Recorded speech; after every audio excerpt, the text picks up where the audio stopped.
adalah Sayyidina Uthman. Sayyidina Uthman ni orang yang paling malu. Nabi sebut itu.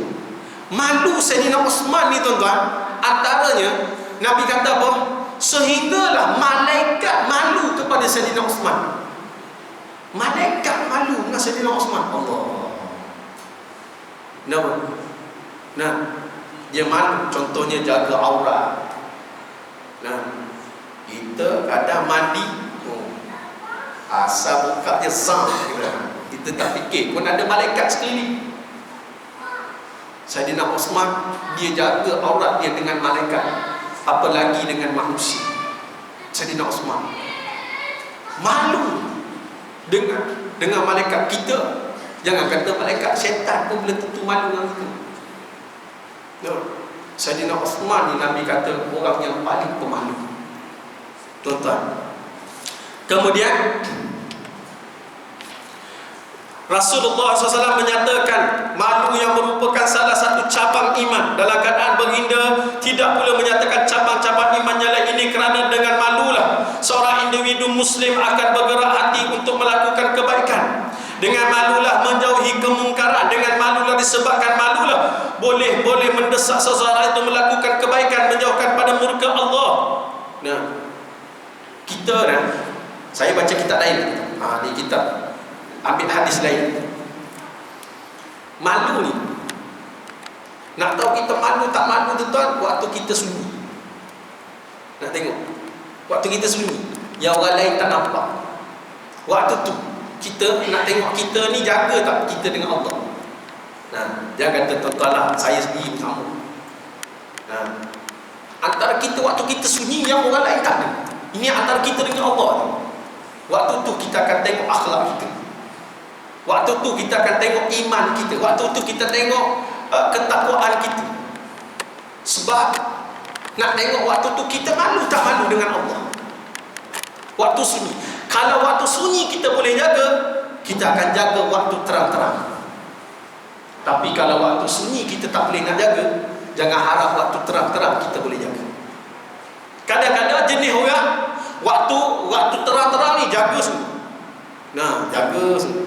Nah, sebab apa? Orang tengok. Waktu sunyi,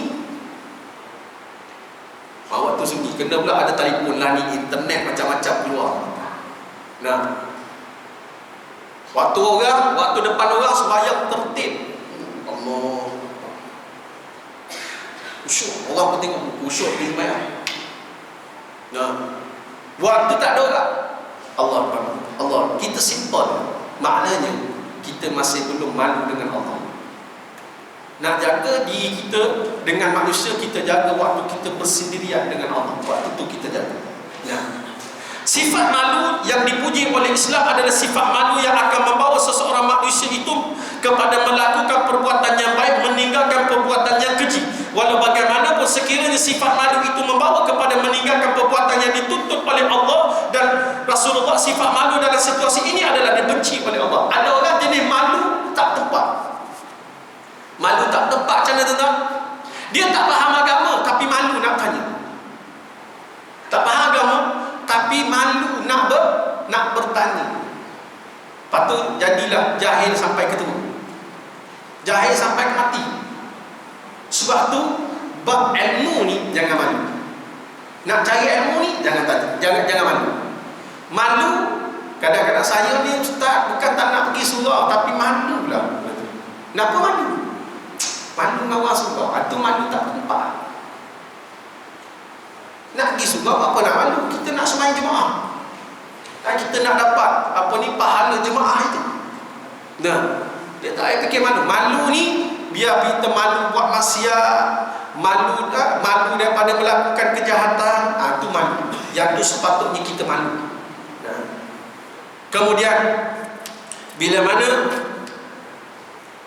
Islam adalah agama yang menentang sebarang kesulitan dan kezaliman. Kalaulah kesulitannya hanya mengganggu keselesaan jalan lalu lintas disebut tadi, sehinggalah mengambil duri, menyingkirkan duri daripada jalan juga.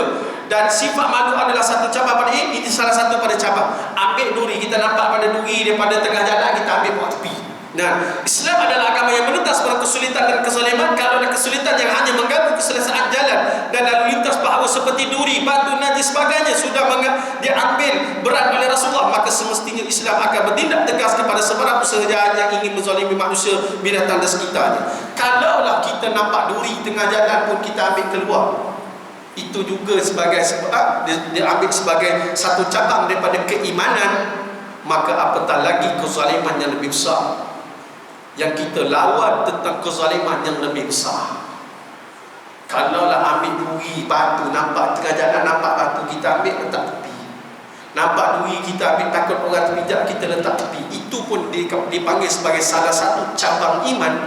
Bagaimana kalau seseorang itu menentang kezaliman yang terang-terang dilakukan oleh manusia untuk menyelamatkan manusia yang lain, maka itu lebih besarlah keimanannya daripada orang yang mengambil duri yang bawa ke tepi. Tuan-tuan muslimin muslimat dirahmati Allah. Kemudian disebut lagi bersifat lemah lembut dan sabar.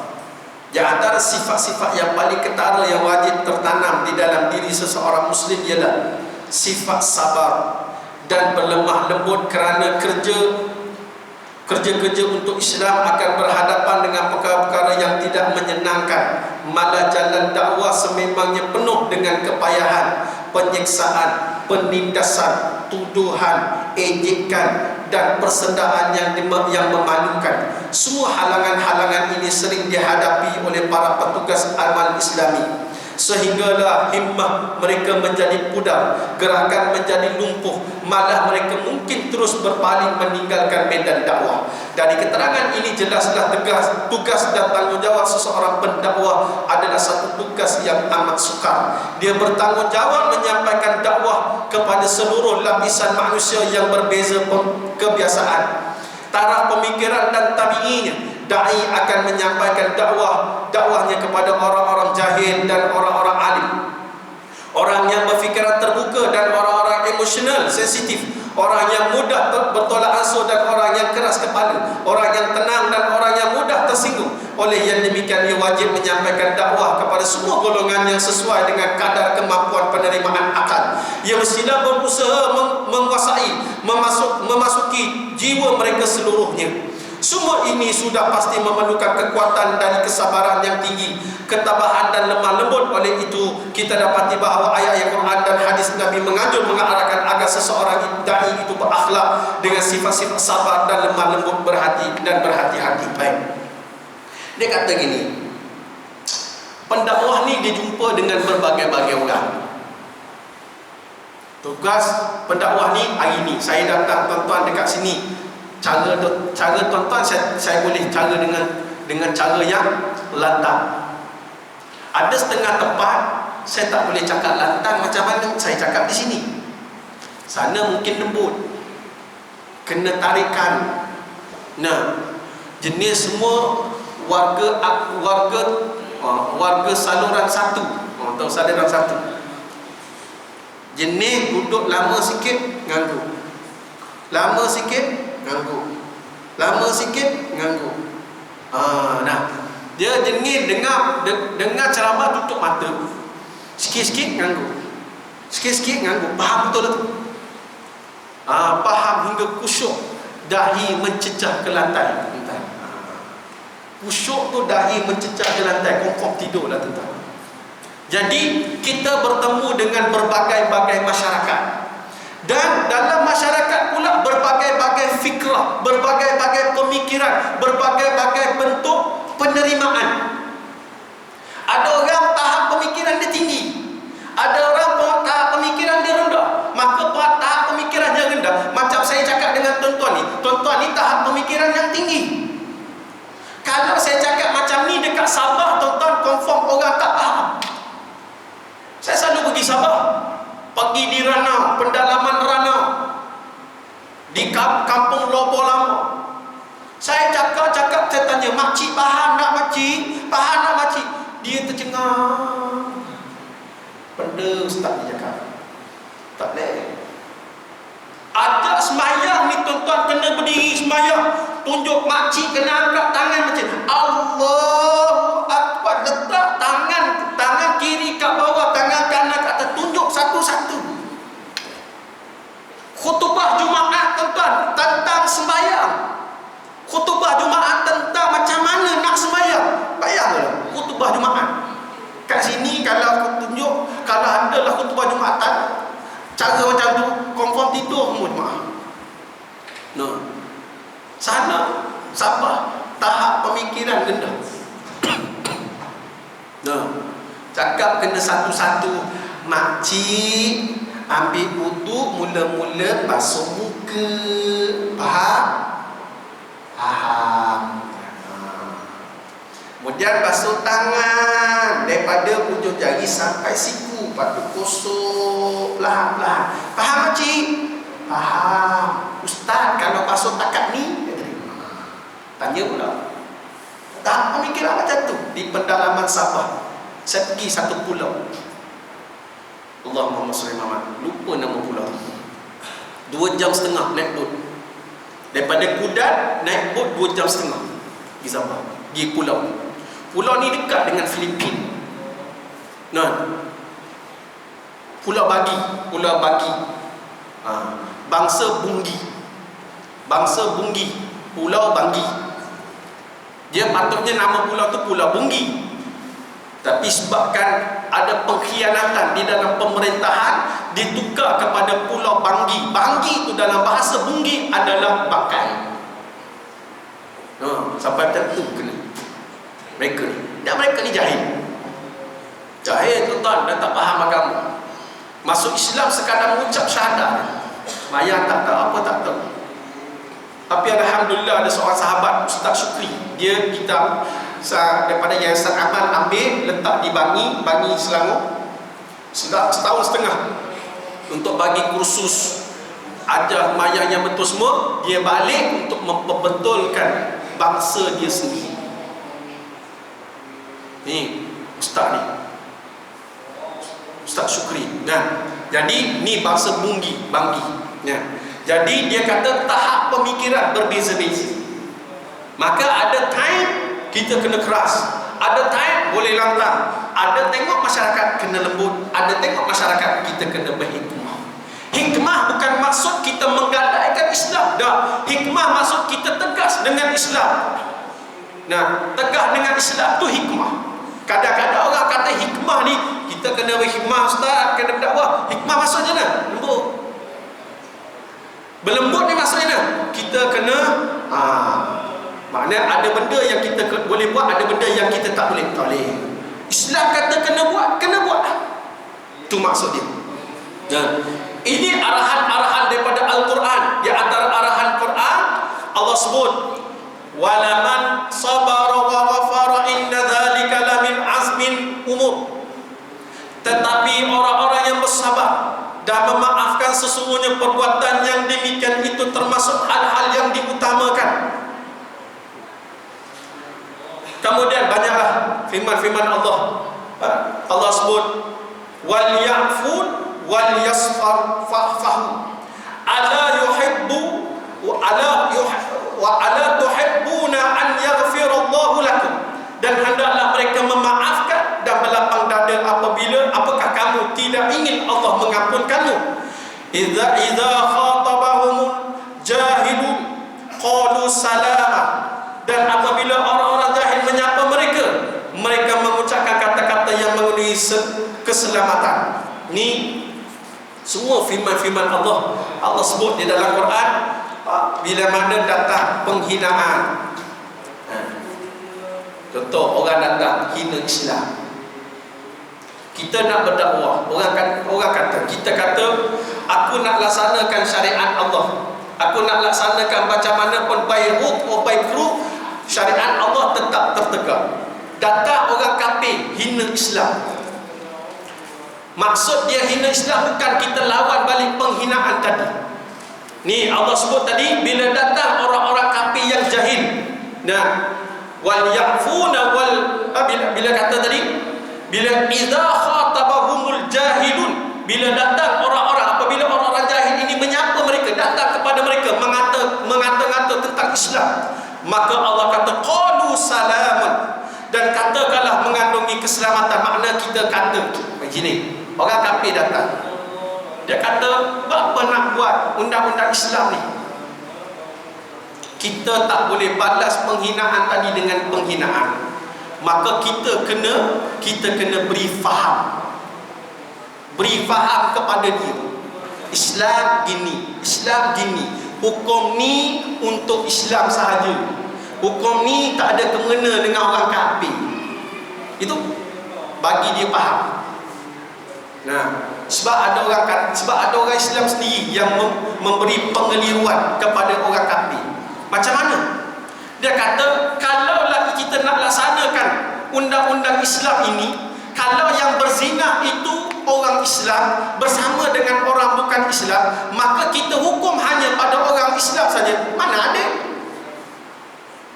Ada yang kata gitu. Doktor lagi. Doktor dalam bidang hadis. Nah, dia ada doktor PhD dalam hadis, kata macam tu, mengelirukan orang. Tuan-tuan, memang ada mazhab kata macam tu. Tapi tanya balik yang bercakap tu, dia ikut ke mazhab? Tanya dia.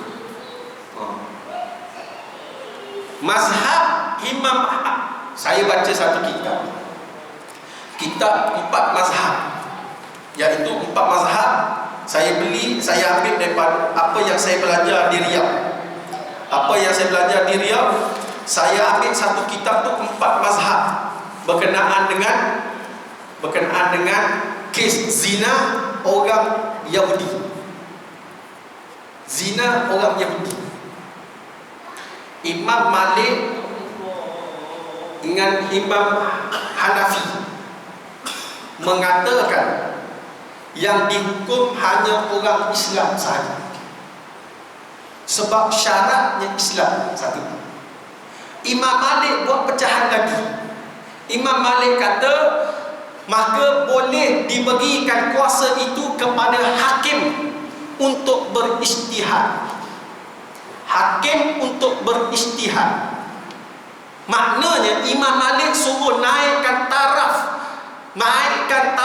mahkamah syariah setaraf dengan mahkamah sivil. Makna dia boleh menentukan, dan hakim tadi dinaik taraf sama seperti hakim mahkamah sivil untuk dia beristihad menentukan hukum. Ini kata Imam Malik.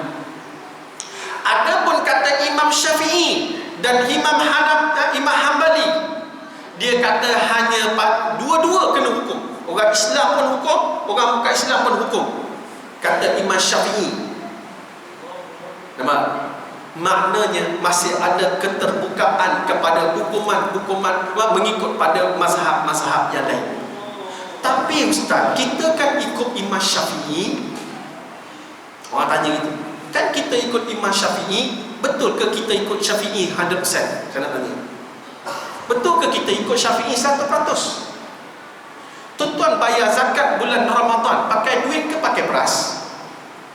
Pakai duit bermakna kita mengikut imam lain. Kita tak ikut Imam Syafi'i, sebab Imam Syafi'i suruh bayar pakai beras. Kenapa tak bayar pakai beras? Melihat kepada keperluan. Kalau bayar pakai beras, tuan-tuan, kita pergi rumah fakir miskin, bagi beras je nak. Betul? Bagi beras, dia masak nasi, nak makan nasi dengan apa? Nak makan nasi dengan apa? Duit tak ada nak beli telur, duit tak ada nak beli ikan, duit tak ada nak beli minyak masak, duit tak ada nak beli tu, nak beli, tak ada. Jadi kita ambil pendekatan, ambil bayar pakai duit. Dengan duit dia beli beras, dia beli lauk, dia beli gas, dia beli dapur, macam-macam dia boleh beli untuk keperluan dapur dia. Sebab tu kita tak ikut Imam Syafi'i bayar zakat, ikut bab zakat. Bab zakat maknanya masih ada keterbukaan. Sebab tu bila mana RU 355 ni pertama nak menaik taraf mahkamah syariah, biar mahkamah sivil duduk di bawah syariah. Sebab kita orang Islam boleh buat pilihan nak pergi sivil ke nak syariah, tu terpulang pada dia. Yang penting dua-dua ni setanding, tuan-tuan. Dua-dua ni setanding. Sebab tu kita nak naik tarafkan hakim, naik tarafkan gaji hakim, naik tarafkan mahkamah syariah, maka barulah orang pandang hukum Allah. Hukum Allah orang pandang. Hari ni orang pandang tak hukum Allah? Tak pandang, tuan. Sebab tu ramai orang mencuri sampai duit surau pun kena curi. Di Bukit Tinggi, Kelang, surau peti besi hilang. Peti besi surau hilang. Tuan ada peti besi ya? Peti besi hilang. Bayang tuan. Jangan kata peti besi, orang bawa lagi mesin ATM. Pakai highlight, ikat pakai highlight, tarik mesin ATM. Waktu tu saya kat Yaman tu, masa tu baca dekat internet, apa ni sampai mesin ATM pun boleh lagi, buat lagi. Yaman ni siap Kalashnikov tu tak, Kalashnikov tu AK-47, tapi tak pernah lagi dengar dekat Yaman orang buat lagi mesin ATM.